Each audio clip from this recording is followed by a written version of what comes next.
My name's Andrew Stotz from A.Stotz Investment Research, and my team is my longtime colleagues Sornsak, Kongchaler'n Panit, and Alex Wetterling, and the three of us do all of our strategies together.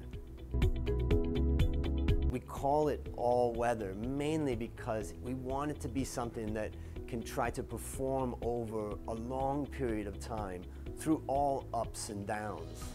What we call in English, we'll say all different types of weather. The objective of it really is that it's a solid portfolio that will tilt a little bit in one way or another over time. So we look at the timing from our tool that we use called FVMR, which stands for Fundamentals, Valuation, Momentum, and Risk. So it's not just, for instance, a value perspective, it can also be a momentum perspective. And all four of those perspectives we look at, and we look at where each asset class is relative to those. And when it's unattractive, based upon those four factors, we start to reduce the weighting of that particular asset class. So when we talk about the asset universe, first, let's talk about asset classes. There's four main asset classes in the all-weather strategy.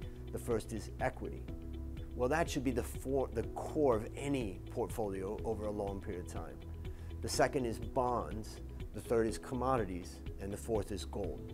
Those are the four asset classes that we use within the all-weather portfolio. Now, the equity portion is broken down into developed, which is US, and non-US, including Japan, and then Asia, ex-Japan, and emerging markets. And that's the way we split the equity portion of the all-weather portfolio.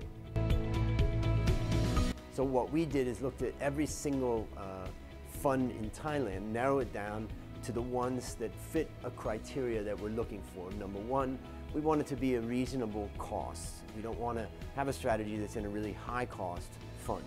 The second thing that we're going to do is that we're going to look at that basically represent the asset class or the equity portion that we're looking at. And so that's how we choose the funds.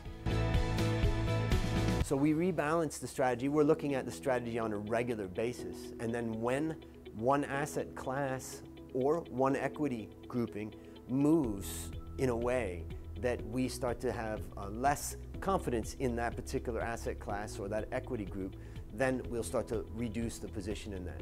But we're never going to make massive reductions in all that because it's an all-weather portfolio we're trying to build as a long-term option for someone who wants to build their wealth in the long term over time.